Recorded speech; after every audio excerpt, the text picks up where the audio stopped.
વિદ્યાર્થી મિત્રો, કેમ છો? મજામાં વિદ્યાર્થી મિત્રો? ભણવાનું કેવું ચાલે છે? નિયમિત ભણવાનું ચાલે છે ને વિદ્યાર્થી મિત્રો ચાલો ત્યારે જો નિયમિત ભણતા હશો તો કોઈ પણ મુશ્કેલી હશે તો તમે સરળ કરી શકશો. અને વિદ્યાર્થી મિત્રો જો નિયમિત વાંચન નહીં ચાલતું હોય તો તમારી ગમે ત્યારે કંઈ પણ પ્રોબ્લેમ હશે તો સોલ્વ કરી શકાશે નહીં. તો ટૂંકમાં વિદ્યાર્થી મિત્રો તમારે નિયમિત ભલે સ્કૂલમાં આવો કે ના આવો નિયમિત વાંચન જરૂરી છે. કેમ કે તમે હવે માત્ર તમારા વચ્ચે ફાઇનલમાં એક જ વર્ષ બાકી છે કે જે 9 અને 9માં પછી તો તમે 10મામાં આવી જવાના છો. તો અત્યારથી વિદ્યાર્થી મિત્રો તમે પ્રેક્ટિસ કરશો નિયમિત વાંચવાની તો 10મામાં કોઈ પણ જાતનો તમારી પ્રોબ્લેમ આવશે નહીં. તો વિદ્યાર્થી મિત્રો નક્કી કરી લો કે હવેથી આપણે નિયમિત વાંચન ચાલુ રાખવું. વિદ્યાર્થી મિત્રો ધોરણ 8 એસએસમાં આપણે ચેપ્ટર 12 જોઈએ છીએ. તો ચેપ્ટર 12માં વિદ્યાર્થી મિત્રો આઝાદી અને ત્યાર પછી શબ્દ સાંભળો વિદ્યાર્થી મિત્રો, આઝાદી અને ત્યાર પછી, કારણ કે આગળ મહાત્મા 1 અને મહાત્મા 2 એ ચેપ્ટર વિદ્યાર્થી મિત્રો આપણે જોયા. તો મહાત્મા એટલે કે ગાંધીજીએ આપણા દેશને સ્વતંત્ર કરવા માટે કેટલા કાર્યો કર્યા, કેટલા કષ્ટો બધાએ વેઠ્યા બધા નેતાઓએ, તે વિદ્યાર્થી મિત્રો આપણે જોયું. હવે અહીંયા 2 ટોપિક છે, આઝાદી કેવી રીતના મળી તે, અને ત્યાર પછી શું થયું, ત્યાર પછી આપણા દેશમાં કયા કયા કાર્યો થયા તે વિદ્યાર્થી મિત્રો એ જોવાનું છે. ત્યારબાદ વિદ્યાર્થી મિત્રો એક ટોપિકમાં ખાસ છે કે આપણો દેશ પાકિસ્તાન આપણા દેશમાં જ હતું, પરંતુ અંગ્રેજોએ મુસલમાનોને એવા ઉશ્કેરાયા કે એ લોકોને એમ જ થયું કે આપણે શું થવું જોઈએ કે હિન્દુઓથી મુસલમાનોને છૂટા કરવા જોઈએ કે જેથી કરી અને એ મુસલમાન અને આપણા હિન્દુ શાંતિથી રહી શકે. આમ કરીને મુસલમાનના વચ્ચે એ લોકોએ કાન બંબેરી કરી અને અંગ્રેજોની એક જ નીતિ હતી કે ભાગલા પાડો અને રાજ કરો. અને આમાં હિન્દુ અને મુસલમાનોને શું કરવામાં આવ્યું, બંનેને અલગ કર્યા. અને અલગ કરીને વિદ્યાર્થી મિત્રો પાકિસ્તાનને શું કરવામાં આવ્યું, પાકિસ્તાન દેશ અલગ કરવામાં આવ્યો. ત્યારબાદ ભારતમાં ભારત દેશ અલગ કરવામાં આવ્યો. અને ભારતમાં પણ વિદ્યાર્થી મિત્રો 560 જેટલા શું હતા, રજવાડા, 560 રજવાડા. કારણ કે વિદ્યાર્થી મિત્રો તમે 7મામાં જોઈ ગયા હશો કે નાના પહેલાં માત્ર આખું ભારત એક જ શાસન ચાલતું ન હતું. એમાં શું હતું, ભારત એક રજવાડા તરીકે જુદા જુદા રજવાડામાં કેમ અત્યારે રાજ્યો છે વિદ્યાર્થી મિત્રો, એમ જુદા જુદા રાજ્યો તો વિદ્યાર્થી મિત્રો માત્ર કેટલા છે, 28 જ રાજ્યો છે. પરંતુ આ તો કેટલા લગભગ 560 તો અલગ, ભારત દેશમાં 560 તો અત્યારે ખાલી જુદા હતા દેશને એક કરવા છતાં પણ. તો જુદા જુદા કેટલા ભારતના રજવાડા છે એનો વિચાર કરો. તો આપણો દેશ જ્યારે આઝાદ થયો તો એ વખતે વિદ્યાર્થી મિત્રો લગભગ પાકિસ્તાન અલગ પડ્યું. પાકિસ્તાન પછી ભારતના મોટાભાગના જે રાજ્યો હતા રજવાડા એ એક તો થયા, પરંતુ 562 જેટલા રજવાડા જે છે એ શું હતા, એ દેશી રજવાડા એમ તે પોતાની રીતે શાસન કરતા હતા. તો આમને પણ ભારત સાથે જોડવાનું કાર્ય કોને કર્યું, આપણા સરદાર વલ્લભભાઈ પટેલ, જવાહરલાલ નહેરુ જેવા નેતાઓએ ભેગા થઈને એ રજવાડાને સમજાવી અને આપણા દેશમાં વાળી અને આખું ભારત દેશ એક લોકશાહી દેશ તરીકે સ્વતંત્ર રીતે શાસન કરી શક્યો.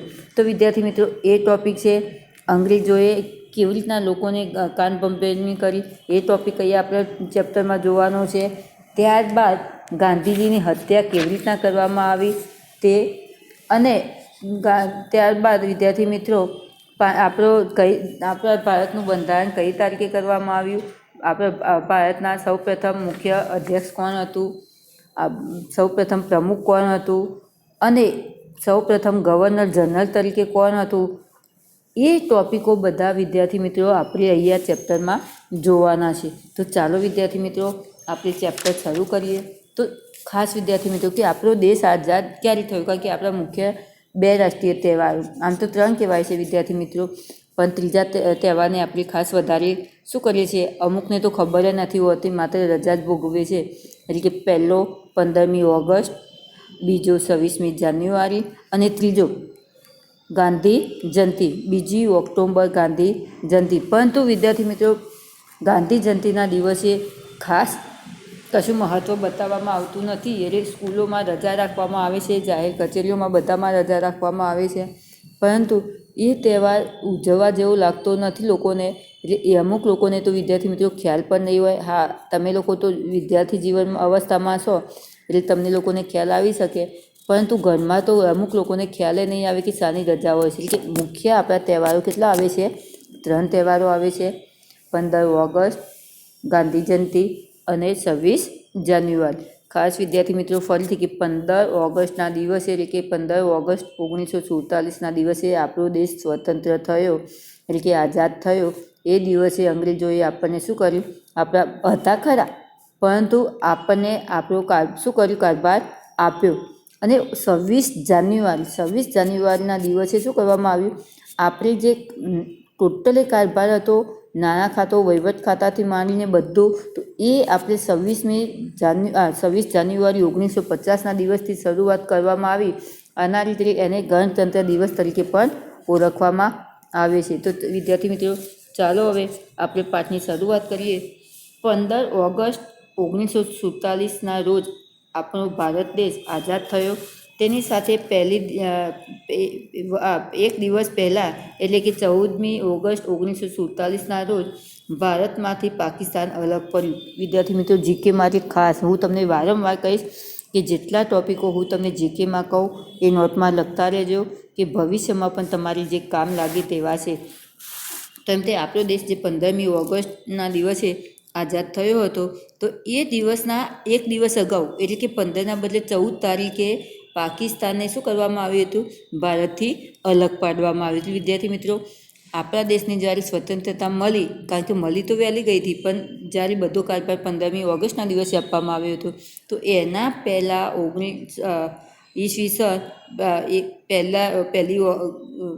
14 ઓગસ્ટ 1947ના દિવસે ભારતમાંથી શું કરવામાં આવ્યું? પાકિસ્તાન અલગ પાડવામાં આવ્યું.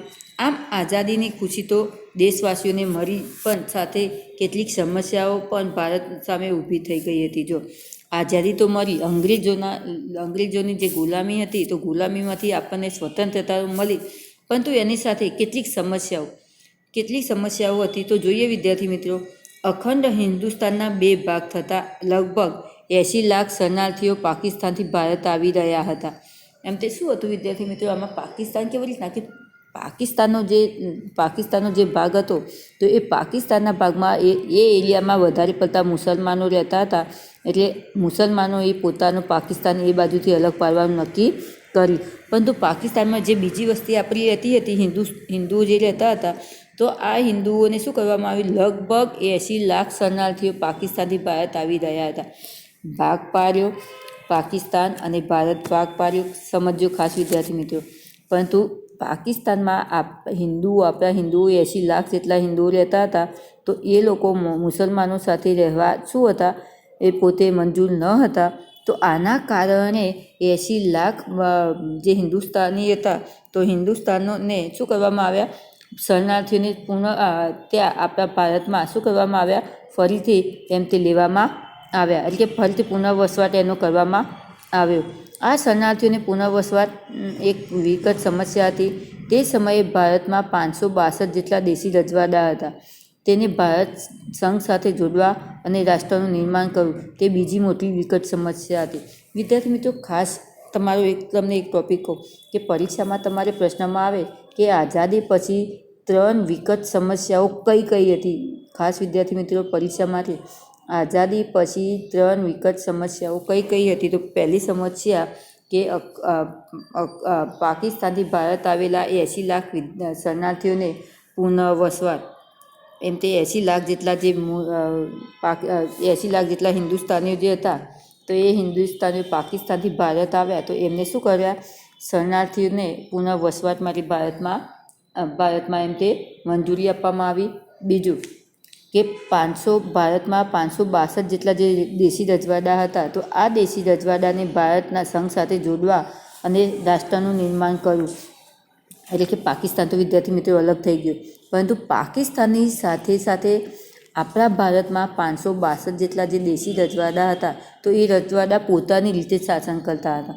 અને આપણા જે સરદાર વલ્લભભાઈ ગાંધીજી, જવાહરલાલ નહેરુ, તો આ નેતાઓને શું હતું કે આખો દેશ એક જ થઈ અને એક જ રીતે લોકશાહી રીતે દેશનું નિર્માણ થાય અને બંધારણ પ્રમાણે દેશનું શાસન થાય, એ લોકોનો હેતુ એ હતો, પરંતુ જે આ 500 બધા તો એકી સાથે જોડાયા અને આખું ભારત સંઘમાં જોડાણ થઈ ગયું, પરંતુ 562 જેટલા જે દેશી રજવાડા હતા એ દેશી રજવાડા ભારત સંઘ સાથે જોડાવા તૈયાર હતા નહીં. તો આ લોકોને ભારત સંઘ સાથે જોડવા એમ તે રાષ્ટ્રનું નિર્માણ કરવું, ભારત સંઘ સાથે જોડવા માટે શું કરવામાં આવ્યું, એમ તે વિલીકરણ કરવામાં આવ્યું અને અખંડ રાષ્ટ્રનું નિર્માણ કરવામાં આવ્યું. એટલે શું કરવામાં આવ્યું, એમને પ્રેમથી સમજાવ્યા, અમુક પ્રેમથી ના સમજે તો બળપૂર્વક થોડા સમજાવ્યા, પરંતુ એ લોકોને 562 જેટલા જે દેશી રજવાડા છે એમને પણ ભારત સાથે જોડી અને આખો દેશ એક રાષ્ટ્ર તરીકે આપણા દેશનું નિર્માણ કર્યું.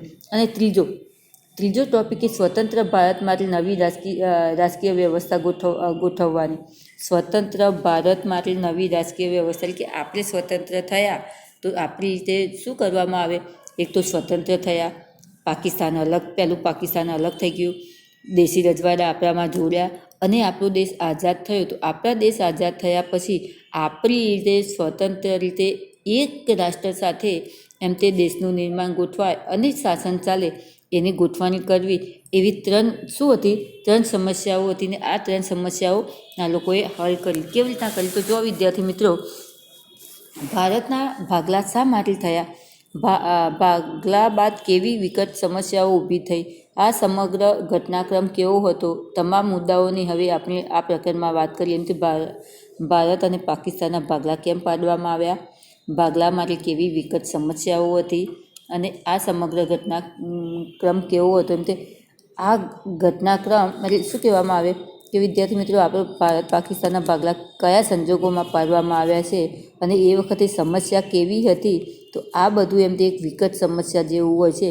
તો અહીંયા વિદ્યાર્થી મિત્રો, ભારતને પાકિસ્તાનને અલગ કરવા માટેનો મેઇન મુદ્દો કોણ હતું, અંગ્રેજોએ જોડે રહીને જ પાકિસ્તાનને ઉશ્કેરાઈ અને શું કરે છે, એ લોકોને અલગ પાડે છે. તો જુઓ વિદ્યાર્થી મિત્રો, અહીંયા મુસ્લિમ લીગનો એટલે કે મુસ્લિમ લોકોનો ઠરાવ કે જ્યારે આપણો દેશ આઝાદ થવાનો હતો એ વખતે એમને ખબર પડી, એમને સાથ પણ વિદ્યાર્થી મિત્રો આપ્યો હતો આપણા દેશને સ્વતંત્ર કરવા માટે. પરંતુ એ લોકોનો મુખ્ય ઠરાવ શું હતો કે મુખ્ય મુદ્દો કયો હતો કે આપણો દેશ સ્વતંત્ર તો થાય, પરંતુ સ્વતંત્ર થયાની સાથે સાથે પાકિસ્તાન એક અલગ દેશ તરીકે શાસન કરે અને જેથી કરી અને પાકિસ્તાન અને ભારત પોતપોતાની રીતે જીવી શકે. તો આ માટે મુસ્લિમ લીગે શું કર્યું, પાકિસ્તાનને અલગ કરવા માટેનો પ્રયત્ન કર્યો. તો જુઓ વિદ્યાર્થી મિત્રો, અહીંયા અંગ્રેજોની નીતિ હંમેશા ભાગલા પાડો અને રાજ કરોની હતી.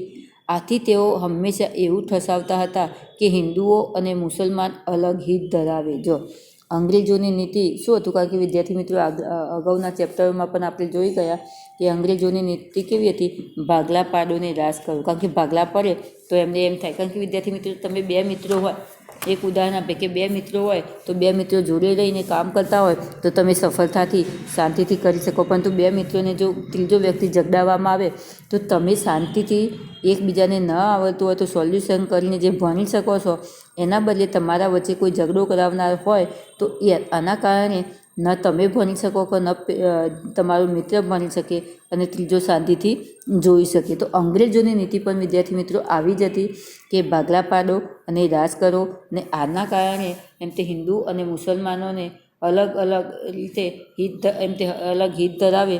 આવા વિચારધારાને કારણે એમ તે શું થયું, બંનેની વિચારધારાઓ અલગ છે. આવા વિચારોથી પ્રભાવિત કેટલાક મુસ્લિમ નેતાઓ એવું માનતા કે સ્વતંત્ર ભારતમાં મુસ્લિમોના હિતો જ નહીં સચવાય, તેમને સુરક્ષા નહીં મળે, માટે અલગ પાકિસ્તાનની રચના થાય એ જરૂરી છે. જો શું કહેશે વિદ્યાર્થી મિત્રો, એમ તે અંગ્રેજોએ એમ કહ્યું કે ભાગલા પાડો અને રાજ કરો, અને જો એમ તે હિન્દુ અને મુસલમાન એમ તે અલગ રહે તો જ હિત જળવા છે. આવું અંગ્રેજોએ મુસલમાનોમાં ઠસાવ્યું એટલે કે એમને ઉશ્કેરી અને વાતો કરી કે જો તમારું હિત સાચવવું હોય તો હિન્દુઓથી અલગ થાવ. એટલે બંનેની વિચારધારા કેવી રહેશે, એમ તે અલગ છે. આના કારણે મુસલમાનોના કેટલાક નેતાઓ જે છે એ નેતાઓ મનમાં શું વિચાર્યું કે સ્વતંત્ર ભારતમાં મુસ્લિમોનો હિત નહીં જળવાય, તેમને સુરક્ષા નહીં મળે, અને આના માટે એમને શું કર્યું, પાકિસ્તાનના અલગની રચના માગી. જેથી બંને કોમ સ્વતંત્ર વિકાસ સાધી શકે. અને આના કારણે તે બંને કોમ જે છે હિન્દુ અને મુસલમાન એ પોતાની રીતે જીવી શકે, પોતે પોતાની રીતે ભરણ પોષણ કરી શકે અને સ્વતંત્ર જીવી શકે. આના માટે તે મુસલમાનોના જે નેતાઓ હતા એ નેતાઓએ શું કર્યું, પાકિસ્તાનની અલગ ફરમાન માગી. આ હેતુને ધ્યાનમાં રાખીને માર્ચ 1940માં લાહોર મુકામે મુસ્લિમ લીગનું અધિવેશન મળ્યું હતું. કારણ કે વિદ્યાર્થી મિત્રો આ ટોપિક આપણે આવી ગયો છે કે લગભગ આપણો દેશ 1947માં જ્યારે સ્વતંત્ર થયો એના પહેલાં એ મુસ્લિમ લીગ નેતાઓ જે હતા એમને આપણા દેશને સ્વતંત્ર કરવા માટે સાથ તો આપ્યો, પરંતુ સાથે સાથે જે ભાગલા પાડોને રાજ કરો આ નીતિ જે અંગ્રેજોની હતી, તો આના કારણે મુસલમાનો જે છે એ અંગ્રેજોની કાન બંબેરીમાં આવી ગયા અને એ લોકોએ માર્ચ 1940માં લાહોર મુકામે તે મુસ્લિમોની બહુમતી ધરાવતા પ્રદેશનો સમાવેશ કરી અલગ રાષ્ટ્ર પાકિસ્તાનની માગણી કરી હતી. ત્યારબાદ પાકિસ્તાનની રચનાને મુસ્લિમ લીગે તેમનું મુખ્ય ધ્યેય બનાવ્યું અને ત્યારબાદ તે 1940માં એમને પોતાનું પાકિસ્તાન અલગ માગ્યું અને ત્યારબાદ પાકિસ્તાને તે મુસ્લિમ લીગે પોતાનું ધ્યેય બનાવી અને પાકિસ્તાન દેશને 14 ઓગસ્ટ 1947 સ્વતંત્ર કરાવ્યું. એટલે કે ટૂંકમાં વિદ્યાર્થી મિત્રો આપણે તમને સમજાવી દઉં કે 15 ઓગસ્ટ આપણો દેશ આઝાદ થયો. આઝાદ થયાની સાથે આપણી 3 સમસ્યાઓ હતી. એક તો જ્યારે પાકિસ્તાન ભારતથી સ્વતંત્ર થયું તો એમાંથી 80 લાખ હિન્દુઓ જે હતા એ પાકિસ્તાનમાં જે હતા એ શરણાર્થી આવ્યા. ત્યારબાદ 562 દેશી રજવાડા ભારત સંઘ સાથે જોડાતા નહોતા, તે મહા મુશ્કેલીથી જોડ્યા અને ભારતને સ્વતંત્ર રીતે શાસન કરે એ રીતે શું કરવામાં આવ્યું, ભારતને સ્વતંત્ર રીતે શાસન કરવા માટેનો પ્રયત્ન કરવામાં આવ્યો. રાજકીય વ્યવસ્થા ગોઠવવી, સ્વતંત્ર થયા પછી રાજકીય વ્યવસ્થા ગોઠવવી તે ટોપિક. ત્યારબાદ ભારત ને પાકિસ્તાન જે એક હતું એમાં અંગ્રેજોની નીતિના કારણે ભારતના ભાગલા પાડવામાં આવ્યા. પાકિસ્તાન અને ભારત આની અંદર કેવી રીતના ભાગલા પાડવામાં આવ્યા અને ક્યારે ભાગલા પાડવામાં આવ્યા, તો 1940 લાહોર મુકામે તેમનું અધિવેશન ભરાયું હતું ને આમાં મુસલમાનોની બહુમતીથી 14 ઓગસ્ટ 1947ના દિવસે પાકિસ્તાનના ભાગલા પાડવામાં આવ્યા. હવે માઉન્ટ બેટન યોજના એટલે કે અંગ્રેજોએ કેવી રીતે આપણને અંદરો અંદર ઝગડાવ્યા તે, આ તો ખાલી કેવી રીતના ભાગલા પડ્યા તે, પરંતુ એને કેવી રીતના ઝગડાવ્યા તે વિદ્યાર્થી મિત્રો જોઈએ તો વાઇસરોય માઉન્ટ બેટન માર્ચ 1947માં ભારત આવ્યા હતા. તેમનો મત એવો હતો કે ભારતને સ્વતંત્ર થવું હોય તો ભાગલા કરવા અનિવાર્ય છે. જો વાઇસરોય માઉન્ટ બેટન તેઓ માર્ચ 1947માં તે ભારત આવ્યા હતા અને તેમનો મત એટલે કે તેમનો વિચાર કેવો હતો કે ભારતને સ્વતંત્ર થવું હોય તો ભાગલા કરવા અનિવાર્ય છે. કયા ભાગલા? પાકિસ્તાન અને ભારતના. જો એમ નહીં કરવામાં આવે તો સમગ્ર દેશમાં કોમી હુલ્લડો ફાટી નીકળશે. એમને એમ કહ્યું કે જો એમ કરવામાં નહીં આવે, કોને? વાઇસરોયે, તો તે આખા દેશમાં કોમી હુલ્લડો ફાટી નીકળશે, લોકો પરેશાન થશે. સ્વતંત્રતા માટે થતા આંદોલનો એટલી હદે પહોંચી ગયા હતા કે હવે અંગ્રેજ સરકારને ભારત વહેલી તકે છોડવું પડે એમ જ હતું. જો એમને પહેલાં શું સમજાવ્યું કે ભાગલા પાડો ભારત અને પાકિસ્તાનના. એમને અંદરો અંદર કેમ વિદ્યાર્થી મિત્રો એમને ભાગલા પાડવાનું કર્યું કે જો આખો ભારત દેશ એક હશે અને એક સાથે હુલ્લડ કરશે અને એકી સાથે હુલ્લડો ફાટી નીકળશે, તો એ હુલ્લડો એટલી જ રીતે ફાટી નીકળશે કે સ્વતંત્રતાના આંદોલન માટે બધી પ્રજા, કારણ કે આપણે આગળ જોયું કે એકી સાથે જો પ્રજા ગાંધીજી મહાત્મા 2 એમાં જોયું આપણે ગાંધીજીનું કે એકી સાથે જ્યારે ગાંધીજીને અને સરદાર વલ્લભભાઈને એ લોકોને જ્યારે ધરપકડ કરવામાં આવી તો આના સાથે એકી સાથે આખા ભારત દેશની પ્રજા અંગ્રેજો સામે ઝઝૂમી. તો આના કારણે જ વિદ્યાર્થી મિત્રો અંગ્રેજો શું થયા, થોડા ડર્યા અને ડર્યા પછી એમને ડર થયો કે હવે આપણા હાથમાં કોઈ છે, કાબુ છે નહીં. અને આના કારણે જ વિદ્યાર્થી મિત્રોએ એમને ભારત છોડવાનું શું કર્યું, નક્કી કર્યું. તો અહીંયા પણ હજી સેવટના આટલા હુલ્લડો થવા છતાં પણ આ જે વાઇસરોય જેવા જે છે એ શું કરે છે હજી એમ તે ભાગલા પાડીએ તો હજી એક થાય નહીં તો શું થાય, એક ન થાય તો હુલ્લડો થાય નહીં અને કોમી હુલ્લડો ફાટી નીકળશે અને લોકો પરેશાન એમ તે થશે અને સ્વતંત્રતા માટે થતા આંદોલનો એટલી હદે પહોંચી ગયા કે હવે અંગ્રેજ સરકારને ભારત વહેલી તકે છોડવું પડે એમ હતું. આ સંજોગોમાં ભારતના કેટલાક વાસ્તવદર્શી નેતાઓએ ભારતમાં ભાગલા કરવાની વાત કમને સ્વીકારી લીધી. તેમને બીજા નેતાઓને આ વાત સ્વીકારી લેવા આગ્રહ કર્યો. તો અહીંયા શું કહે છે વિદ્યાર્થી મિત્રો, ભાગ પાડ્યા પછી અહીંયા વાઇસરોય શું કહે છે કે વાઇસરોયને થયું કે સમગ્ર દેશમાં એમ તે કોમી હુલ્લડો ફાટી નીકળશે અને લોકો પરેશાન થશે. સ્વતંત્રતા માટે એમ તે એટલી હદે પહોંચી ગયા હતા, લોકો એટલી હદે પહોંચી ગયા હતા કે એકી સાથે આંદોલન કરે. તો આના કારણે છેવટે અંગ્રેજોને શું કરવું પડ્યું, ભારત છોડવું પડ્યું. અહીંયા એમ તે અમુક સંજોગોમાં ભારતના કેટલાક વાસ્તવદર્શી નેતાઓએ ભારતના ભાગલા કરવાની વાત કમને સ્વીકારી લીધી. એમ તે કેટલાક નેતાઓ એવા હતા કે અત્યાર સુધી તો અંગ્રેજોના ગુલામીમાં રહ્યા છીએ, હવે જો અંદરો અંદર કોમી એકલાસ ફાટી નીકળે તો કોમી એકવાદના કારણે એમ તે અંદરો અંદર ઝઘડા થશે. તો આના કારણે ભાગલા પાડવા તૈયાર થયા. તેમણે બીજા નેતાઓને આ વાત સ્વીકારી લેવા આગ્રહ કર્યો. 3 મહિનાની લાંબી ચર્ચાઓ ચાલી. મુખ્ય નેતાઓ વચ્ચે બેઠક થઈ અને અંતે માઉન્ટ બેટનને ભારતના 2 ભાગ કરવાની આખી યોજના રજૂ કરી, જે માઉન્ટ બેટન યોજના કહેવામાં આવે છે. ખાસ વિદ્યાર્થી મિત્રો, માઉન્ટ બેટન યોજના કોને કહેવામાં આવે છે? તો જો માઉન્ટ બેટન યોજના કોને કહેવામાં આવે છે, તો આગળનો ટોપિક અહીંયા નથી જોવાનો કે જ્યારે અંગ્રેજ સરકારે ભારતને વહેલી તકે છોડવા માટે એમને ફરજ પડી અને એવા વખતે મુસલમાનો જે હતા એ પોતાનું અલગ પાકિસ્તાન દેશ માગતા હતા. તો એવામાં કેટલાક આપણા જે વાસ્તવદર્શી નેતાઓ છે એ નેતાઓએ બીજા નેતાઓને શું કર્યું, ભારતના ભાગલાની વાત એમ તે સ્વીકારી. મુસલમાનોએ જે ભારતના ભાગલા પાડવાની વાત પાકિસ્તાને કરી હતી એ અમુક આપણા જે વાસ્તવદર્શી નેતાઓ કે લાંબુ વિચારવાવાળા વિદ્યાર્થી મિત્રો, તો લાંબુ વિચારવાવાળા આપણા જે નેતાઓ છે એમને ભાગલાની વાત પોતે સ્વીકારી અને જે બીજા નેતાઓ હતા તો બીજા નેતાઓને સમજાવ્યા. કેમ તે આવું થશે તો લાંબુ ચાલશે નહીં અને અંદરો અંદર કોમી એકલાસના હુલ્લડો ફાટી નીકળશે. આના કારણે બીજા નેતાઓને સમજાવ્યા અને 3 મહિનાની લાંબી ચર્ચા પછી બધા નેતાઓની બેઠક થઈ અને અંતે માઉન્ટ બેટનને ભારતમાં 2 ભાગ કરવાની આખરી યોજના રજૂ કરી. અને આને કઈ યોજના કહેવામાં આવે છે? માઉન્ટ બેટન યોજના. કે ટૂંકમાં વિદ્યાર્થી મિત્રો એમ જ કહી શકાય કે ભારતના કેટલાક વાસ્તવદર્શી નેતાઓએ ભાગલાની વાત સ્વીકારી અને બીજા નેતાઓને સમજાવ્યા અને આની 3 મહિના સુધી ચર્ચા ચાલી. તેને માઉન્ટ બેટન યોજના કહેવામાં આવે છે. આ યોજનાના અમલ માટે હિન્દુ સ્વાતંત્ર્ય ધારો પ્રસાર કરવામાં આવ્યો. આ યોજના જ્યારે અમલ કરવામાં આવી કે એના લીધે આ યોજના ભારત અને પાકિસ્તાનને અલગ કરવાની વાત કરવામાં આવી. તો આ યોજનામાં હિન્દુ સ્વાતંત્ર્ય ધારો પ્રસાર કરવામાં આવ્યો.